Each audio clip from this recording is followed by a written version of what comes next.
Californians are paying billions for power they don't need. So I asked an organization that I have tremendous respect for and who is very knowledgeable on subjects like this, a consumer watchdog, who's your best? And they said Lisa Tucker. And Lisa is joining us. She is with Consumer Watchdog. She's a consumer advocate for that organization. And if you go to their website, consumerwatchdog.org, and you read her a bio, it is incredibly impressive. She may even just start breaking out in Russian during this interview. We just don't know. Lisa, thank you so much for being with us today. Thank you so much for having me, Pat. I am delighted to have you. So as I was reading this story, it looks to me like it's telling us that we are building power plants in the state of California unnecessarily. We're building power plants when we already have more power than we can use. Is that correct? And why would that be? Yeah, that's correct. We've been on a natural gas power plant spree now for quite a while. Arnold Schwarzenegger, the previous governor, built a whole lot of it. And it actually has continued under Jerry Brown. Initially, I think there was a lot of fear in the wake of the energy crisis, that we were going to get stuck with blackouts and everything else. And you mean the one that was a big fraud, that one? That one, the one with Enron, all the market manipulation and all of that, shorting when we had no problem with supply and all the rest of it. I think regulators went overboard and wanted to make sure we never had another situation like that. So they went on a natural gas power plant spree. But under Brown, this is sort of amazingly continued when it shouldn't have. Under him, we've had, since Brown was elected, about 15 natural gas plants that I could count up that were either approved or constructed. The LA Times says it's even more than that. These plants are being approved at a time when Jerry Brown has really assumed the mantle of the environmental resistance against the Trump administration. And it really is a mystery as to why we've needed to overbuild all of this. One reason may be that Jerry Brown is close to the utility industry. His sister sits on the board of Sempra, a major investor-owned utility down here. That's the owner of the Southern California Gas natural gas storage facility, the Aliso Canyon facility that had the biggest methane leak in U.S. history, a major gas blowout. Well blowout that they couldn't fix for months on end that sickened a lot of people.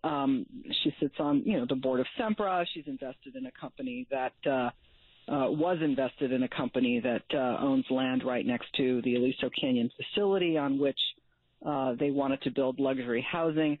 It's complicated, I think, by family ties and by closeness to certain regulators that go a long way back. With Jerry Brown, some of them, These are people sitting on the PUC? Well, Michael Picker was an advisor to Governor Brown on green technology. Yes, he is now the president of the PUC. Beyond that, I think, that this closeness results in giving these utilities permission to build plants we don't need because, frankly, they're a cash cow. You build these plants if you're a major investor-owned utility, and then you get to recoup the money. Over a long period of time, it's very good, very steady money, and it doesn't matter how much the plant is actually run or not. Well, wait. You get to recoup the money. Who's it a cash cow for? Because it certainly isn't a cash cow for the ratepayers. It is not a cash cow for the ratepayers. This is all happening on the backs of the ratepayers since 2008. In California, I think ratepayers have been paying about $6.8 billion. That's B like boy more for their electricity as a result of the overbuilding of these power plants. It's very good for Wall Street investors.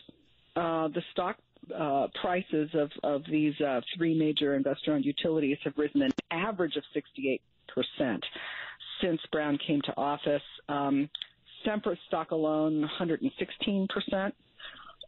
Increase, and that's because, it's a great business. You build a power plant and you get your money back plus a profit, nice tidy rate of return of at least 10.5%, and everybody's happy except the ratepayer, who's footing the bill.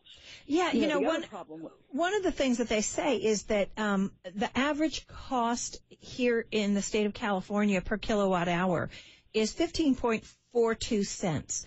And the rest of the country, it's 10.41 cents.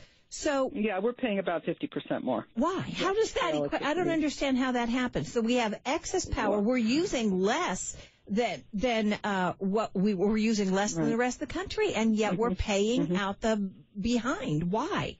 I know. Well, it's a combination of ineptitude. It's a combination, on the part of regulators. It's a combination of wanting to help the investor-owned utilities because I think Governor Brown is, needlessly fears that the lights are going to go out. I'm sure he remembers very well the energy crisis of 2000. And so, there's that. I think he's not getting very good advice from some of the people who surround him, who are too close to the utilities that they regulate.